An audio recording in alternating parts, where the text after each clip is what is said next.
প্রধানমন্ত্রী তারেক রহমানের চীন ও মালয়েশিয়া সফর পররাষ্ট্রনীতিতে নতুন দিগন্তের উন্মোচন ও অভূতপূর্ব সাফল্য হিসেবে অভিহিত করে জাতীয় সংসদে সর্বসম্মতিক্রমে ধন্যবাদ প্রস্তাব গৃহীত হয়েছে।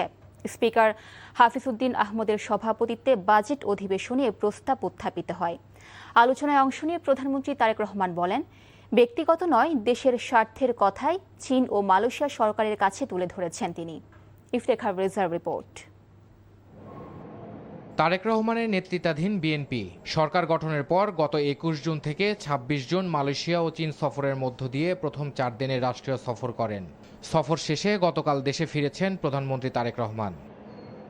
জাতীয় সংসদে বাজেট অধিবেশনের দ্বিতীয় সেশনে তার এ সফরকে ইতিবাচক হিসেবে দেখছেন জাতীয় সংসদের সদস্যরা।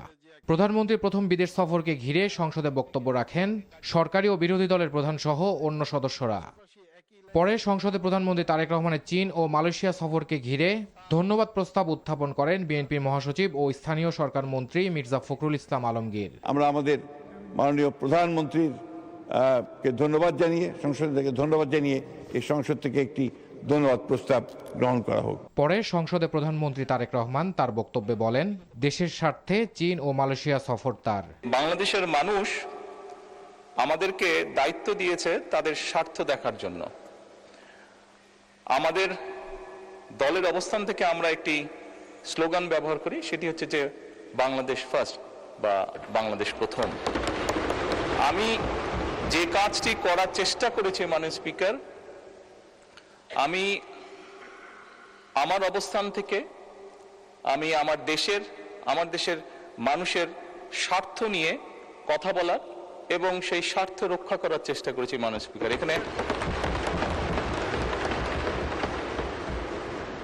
এখানে আমাদের কারোরই কোনো ব্যক্তিগত কোনো বিষয় নেই। এটি যদি কোনো কিছু অর্জন হয়ে থাকে, ভালো কোনো কিছু অর্জন হয়ে থাকে, এটি বাংলাদেশের অর্জন।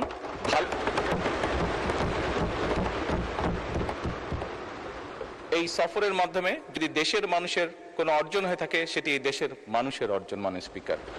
সবশেষে জাতীয় সংসদের সদস্যদের সর্বসম্মতিক্রমে এ ধন্যবাদ প্রস্তাব গৃহীত হয়। আপনাদের সবাইকে ইফতেখার রেজা, এনটিভি নিউজ, ঢাকা।